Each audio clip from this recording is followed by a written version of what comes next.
Avez-vous déjà remarqué que les gens n'apprécient votre valeur que lorsqu'il est trop tard, quand vous n'êtes plus là pour servir, plaire ou attendre?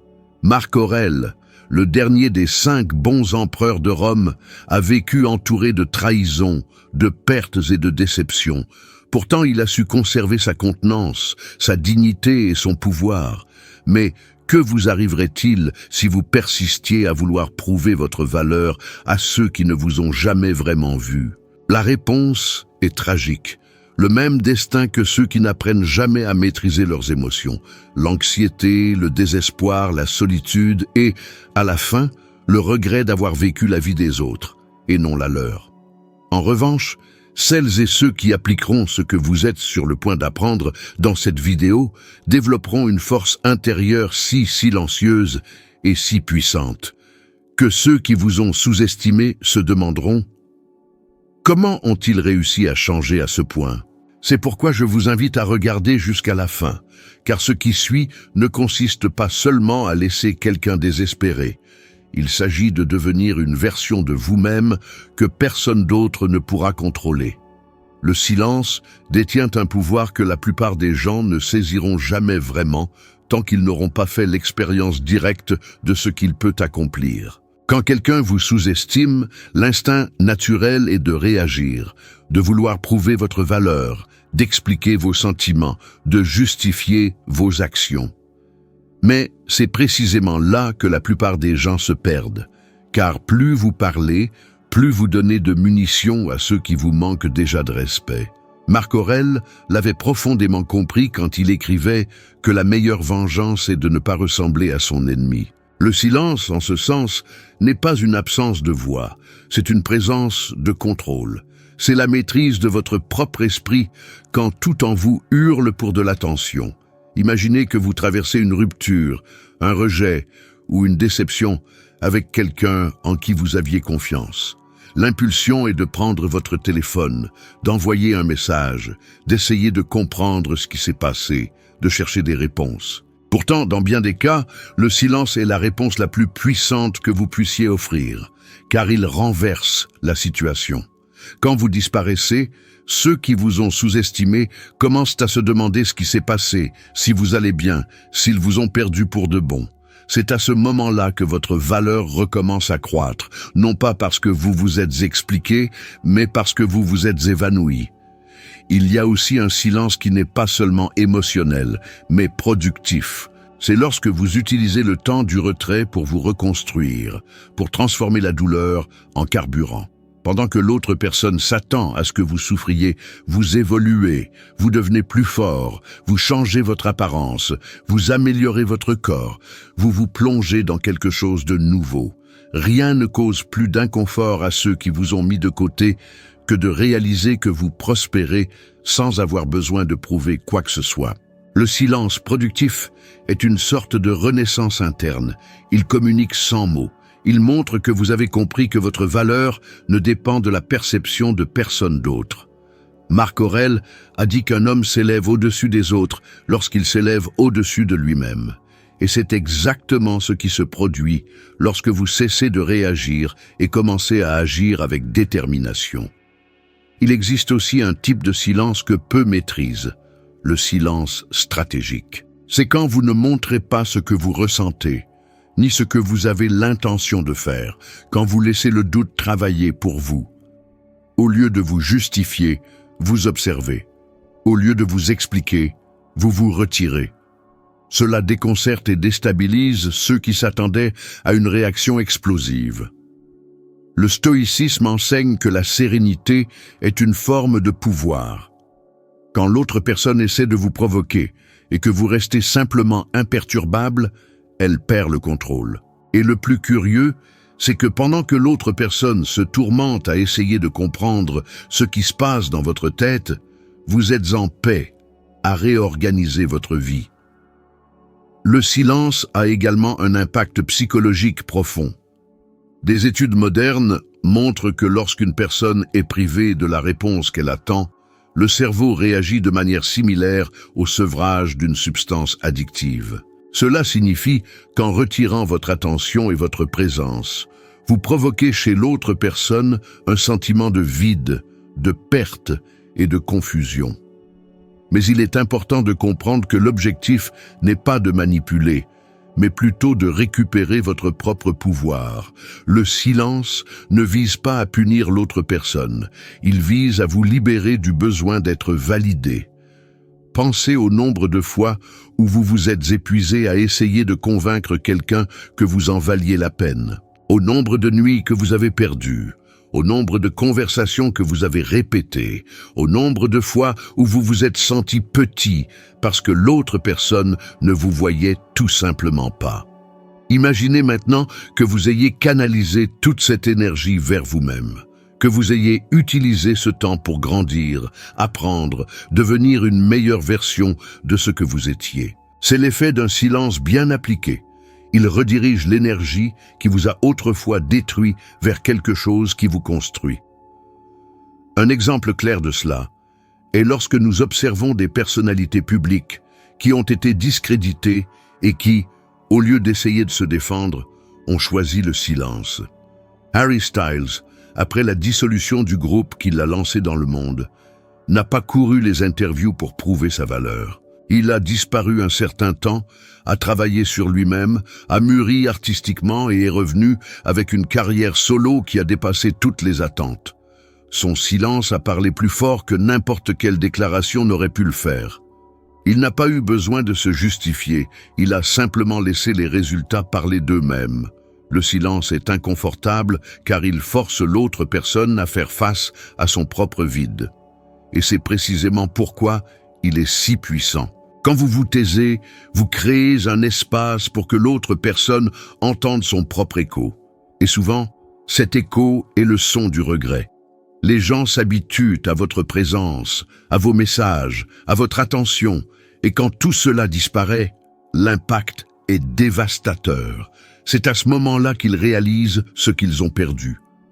Mais le véritable enseignement de Marc Aurèle sur le silence va au-delà des relations avec autrui. Il a dit que l'homme qui maîtrise ses passions est plus puissant que celui qui conquiert une ville. Le silence est l'entraînement pour cette maîtrise. C'est l'exercice de freiner l'impulsion, de respirer avant de réagir, de choisir le calme même quand tout semble exiger le contraire. C'est l'espace où vous retrouvez le contrôle sur vous-même. Car pendant que vous parlez, vous vous dispersez. Quand vous êtes silencieux, vous vous concentrez. Dans le monde d'aujourd'hui, où tout est exposition, où chaque pensée est publiée et chaque sentiment partagé, le silence est devenu une forme de rébellion. Rester silencieux, c'est résister au besoin constant de prouver quelque chose. C'est regarder à l'intérieur de soi et comprendre que celui qui a besoin de voir, verra. Celui qui a besoin de comprendre, comprendra. Et celui qui ne veut pas voir, cela ne fait aucune différence. Le silence est le langage de la force. Par conséquent, la prochaine fois que quelqu'un vous sous-estimera, ne réagissez pas avec des mots, ni avec des tentatives d'explication. Réagissez par l'absence, laissez le silence parler pour vous, et tandis qu'il résonne dans l'esprit de celui qui vous a perdu, vous grandissez, mûrissez et évoluez. C'est le genre de pouvoir que Marc Aurèle a enseigné sans avoir besoin d'un seul mot. Le pouvoir de transformer le vide en sagesse et le silence en victoire. Le détachement est l'une des vertus les plus difficiles à atteindre, mais aussi l'une des plus libératrices. Marc Aurèle a dit que l'homme a le pouvoir sur son propre esprit, mais pas sur les événements extérieurs. Comprendre cela est le premier pas pour vous libérer de la douleur de ne pas être valorisé. Car, en vérité, la souffrance ne naît pas de ce que les autres vous font, mais de la manière dont vous réagissez à ce qu'ils font. Le détachement commence lorsque vous cessez d'essayer de contrôler ce qui n'a jamais été à votre portée. Beaucoup de gens passent leur vie à essayer d'être vus, d'être choisis, d'être aimés par ceux qui ont déjà clairement indiqué qu'ils ne voulaient pas rester. Et plus ils essaient, plus ils perdent leur propre valeur. C'est comme si l'esprit créait un cycle de dépendance, cherchant des miettes d'attention et les prenant pour de l'amour. Mais quand vous décidez enfin de vous détacher, quand vous acceptez que vous n'avez aucun pouvoir sur le cœur de qui que ce soit, Un sentiment de légèreté émerge que vous n'avez pas ressenti depuis longtemps. C'est le moment où vous réalisez que ce qui vous retient captif n'est pas l'autre personne, mais la peur d'être seul. Le détachement émotionnel est l'art de continuer à aimer, mais sans avoir besoin de posséder. C'est regarder le passé et ne plus ressentir de colère, seulement de l'apprentissage. C'est comprendre que chaque personne joue un rôle et que certaines ne sont venues que pour vous apprendre à vous aimer davantage. Quand vous réalisez cela, le désespoir d'être accepté disparaît. Vous devenez votre propre centre d'équilibre. C'est comme si un nœud en vous se dénouait enfin, faisant place à la paix. Un exemple simple de cela peut être trouvé dans les relations qui se terminent douloureusement. Quelqu'un qui vous a dévalorisé, trahi ou remplacé par une autre personne. La réaction naturelle est de vouloir montrer que vous êtes meilleur, que vous allez bien, que vous avez tourné la page. Mais ce type de comportement est encore de la dépendance. C'est comme essayer de prouver à l'autre personne que vous êtes heureux, alors qu'en réalité, la véritable liberté est de ne pas avoir besoin de prouver quoi que ce soit. Le véritable détachement se produit lorsque vous pouvez regarder cette personne et ressentir seulement de la gratitude pour tout ce que vous avez vécu, car vous savez que vous en avez appris et grandi. C'est à ce moment-là que le pouvoir change de camp. Et se détacher signifie aussi laisser le passé à sa place. Combien de fois revenez-vous consulter de vieilles conversations, des photos enregistrées, des messages qui ne signifient plus rien? C'est comme rouvrir une blessure qui était déjà en train de guérir. Le détachement demande du courage pour effacer, pour faire le vide, pour laisser de l'espace libre. C'est comme échanger le poids du souvenir contre la légèreté d'un nouveau départ. Des études sur le comportement montrent que le cerveau se reprogramme lorsque vous éliminez les déclencheurs qui vous connectent à d'anciennes situations émotionnelles. Chaque souvenir que vous décidez de lâcher ouvre un espace pour une nouvelle version de vous-même. Les réseaux sociaux représentent le plus grand défi au détachement moderne. Ils vous font croire que vous devez montrer quelque chose, que vous devez publier, que vous devez prouver que vous êtes meilleur. Pourtant, plus on cherche à en montrer, plus on s'éloigne de sa propre essence. C'est comme si l'on vivait pour impressionner autrui plutôt que de vivre véritablement pour soi-même. Le détachement signifie aussi renoncer au besoin de se faire valoir. Il s'agit d'embrasser sa propre évolution sans nécessiter un public. Marc Aurèle écrivait que le bonheur de sa vie dépend de la qualité de ses pensées. Et il est impossible d'abriter de bonnes pensées lorsque son esprit est piégé par les comparaisons et les attentes des autres. La plus grande ironie du détachement est que quand on arrête de courir après les choses, c'est précisément le moment où les gens commencent à courir après vous. Quand on cesse de donner de l'attention, ceux qui vous ont perdu commencent à vous regretter. Quand on ne montre plus de besoin, on suscite la curiosité. Et quand on ne veut rien, c'est là qu'ils vous recherchent. Cela se produit parce que le détachement vous rend votre pouvoir. Et ceux qui vous ont dévalorisé, réalisant qu'ils n'ont plus de contrôle sur vos émotions, ressentent un vide profond. Un excellent exemple est l'histoire de Jennifer Lopez. Elle a traversé des relations tumultueuses, a été critiquée, humiliée publiquement, et pourtant elle n'a jamais joué la victime. Elle a travaillé en silence, a reconstruit sa vie et est aujourd'hui reconnue non pas pour ceux qui l'ont blessée, mais pour la personne qu'elle est devenue. Son détachement a été le carburant de son succès. Alors que beaucoup s'attendaient à la voir s'effondrer, elle a simplement éclos. Cela démontre que le détachement n'est pas de la froideur, c'est de l'intelligence émotionnelle. La science confirme également que les individus qui apprennent à se détacher possèdent une santé émotionnelle bien plus stable. Quand on cesse d'essayer de contrôler ce qui dépasse son influence, ses niveaux de stress et d'anxiété chutent. Son corps se détend, son esprit ralentit et son sommeil s'améliore, parce qu'on cesse de lutter contre l'inévitable et on commence à accepter ce qui est. Et l'acceptation est la genèse de la paix. Cependant, le détachement n'est pas un interrupteur que l'on actionne pour tout modifier instantanément. C'est un processus, Il exige de la répétition, de la conscience et de la patience. Vous ressentirez de la nostalgie, vous aurez envie de revenir, vous connaîtrez des rechutes. Mais chaque fois que vous résisterez à l'envie de vous reconnecter avec quelqu'un qui ne sert pas votre bien-être, vous renforcerez votre esprit. C'est comme un muscle qui se fortifie à l'usage. Marc Aurèle déclarait que l'obstacle est le chemin, et chaque moment de douleur est en fait une opportunité de croissance spirituelle. Ce qui est le plus intriguant, c'est que le détachement vous enseigne également à aimer plus efficacement. Parce que quand on apprend à ne pas dépendre, l'amour cesse d'être une prison et devient un choix. On commence à se connecter non par besoin, mais par véritable affinité. Et ceux qui apprennent à être seuls et contents attirent des individus qui sont également autonomes. Le détachement favorise des liens plus purs, car on n'attend rien en retour au-delà de ce qui est authentique. Et tout cela commence par une action simple. Cesser d'insister, d'expliquer et de ne plus mendier de reconnaissance. Quand on lâche prise, l'univers se réarrange. Ce qui vous appartient véritablement revient naturellement. Ce qui ne l'est pas se dissout simplement. Et au milieu de ce processus, on découvre quelque chose qui change tout. La liberté que l'on cherchait chez les autres a toujours résidé en soi. Le détachement est en fin de compte la plus haute forme d'amour de soi. C'est ce qui pousse ceux qui vous ont perdu au désespoir, parce que pendant que d'autres s'attendaient à vous voir brisé, vous vous êtes reconstruit. Pendant qu'ils vous imaginaient perdu, vous avez éclos. Et quand ils réalisent enfin qu'ils n'ont plus de pouvoir sur vous, c'est là que le regret surgit. Mais à ce moment-là, vous ne regardez plus en arrière. Vous avancez, en silence, avec une âme légère et un esprit paisible. La véritable force d'une personne se révèle lorsqu'elle peut rester sereine, même au milieu du chaos.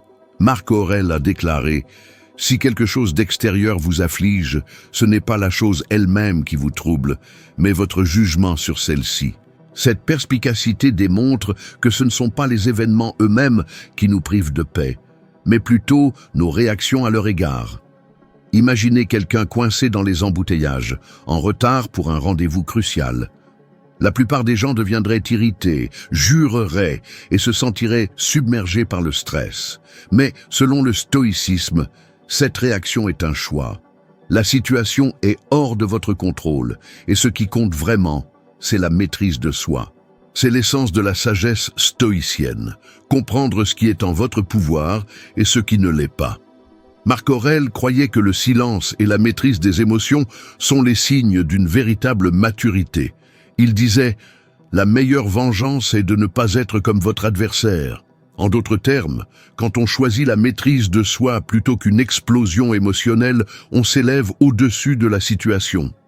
Le silence, dans ce sens, n'est pas une faiblesse, mais une force. C'est le choix de ne pas réagir impulsivement, d'observer avant d'agir et de ne pas abandonner son équilibre aux mains d'autrui. À une époque de telle exposition omniprésente et de l'envie constante de tout afficher, cultiver le silence devient un avantage distinct. Alors que beaucoup se perdent à essayer de prouver leur valeur, ceux qui agissent en silence construisent une base solide, progressent sans distraction et surprennent lorsque les résultats émergent. C'est dans ce silence que l'esprit trouve la clarté et l'âme est fortifiée. Marc Aurèle ne cherchait pas les applaudissements. Il cherchait la cohérence entre ce qu'il pensait, ressentait et faisait. C'est la véritable victoire. Se maîtriser, rester ferme et aller de l'avant, même lorsque le monde autour semble hurler. La vie est une construction silencieuse. Marc Aurèle a compris que la véritable maîtrise ne réside pas dans le contrôle du monde, mais dans la maîtrise de soi. Quand il a dit « Ce qui nous arrive à chacun est déterminé par la nature du tout », il nous rappelait que tout ce que nous vivons fait partie d'un équilibre plus vaste, et que résister à cela ne fait que prolonger la souffrance. Cette perspective nous enseigne qu'au lieu de combattre les circonstances, nous devrions apprendre à naviguer avec elles, en extrayant la sagesse de chaque expérience. Le secret réside dans l'action avec sérénité, même lorsque le chaos semble tout dominer autour de nous. Aujourd'hui, nous vivons une époque où le silence est presque un acte de rébellion. Les gens désirent des réponses immédiates, une reconnaissance instantanée et une approbation constante. Le bruit extérieur est si intense que peu parviennent à entendre leur propre esprit. Mais c'est précisément dans le silence que se produit la véritable croissance. Mettre sa vie en ordre en silence est un acte d'intelligence émotionnelle, car cela vous place aux commandes de la seule chose qui compte vraiment, vous-même. Et celui qui se maîtrise devient imprévisible, inébranlable, presque intouchable. Imaginez quelqu'un qui a été ignoré, sous-estimé ou même humilié par des gens qui n'ont pas su voir sa valeur. La réaction la plus courante serait d'essayer de prouver quelque chose, de montrer à quel point ils ont changé, à quel point ils ont évolué, à quel point ils sont devenus meilleurs. Mais ceux qui comprennent les enseignements de Marc Aurèle n'ont rien à prouver.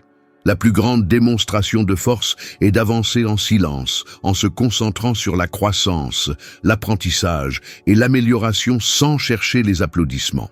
Ce type d'attitude crée un impact profond, car il démontre que votre estime de soi ne dépend pas de la validation externe. C'est là que se produit la véritable inversion. Pendant que les autres parlent encore, vous agissez. Pendant qu'ils essaient de comprendre comment vous avez réussi, vous continuez à avancer, en construisant de véritables résultats. C'est le pouvoir invisible de la discipline. Marc Aurèle maintenait que la meilleure vengeance n'est pas d'être comme l'homme injuste. Cela signifie que la réponse la plus sage au rejet, au dédain ou à toute forme de dévalorisation est de maintenir votre intégrité, de continuer à agir conformément à vos principes, même lorsque personne ne le reconnaît. Les plus grands gains se produisent lorsque vous utilisez la douleur comme carburant. Quand quelqu'un vous sous-estime, l'orgueil veut prouver qu'il a tort. Mais la sagesse vous enseigne à transformer cette énergie en concentration et en constance. La victoire ne vient pas des cris, elle vient de la persévérance. Tout comme une graine a besoin de silence pour germer, l'être humain a également besoin de silence pour s'épanouir. C'est la véritable voie stoïcienne. Grandir sans avoir besoin d'être vu. Conquérir sans avoir besoin d'humilier et trouver la force là où la plupart ne percevraient que de la faiblesse.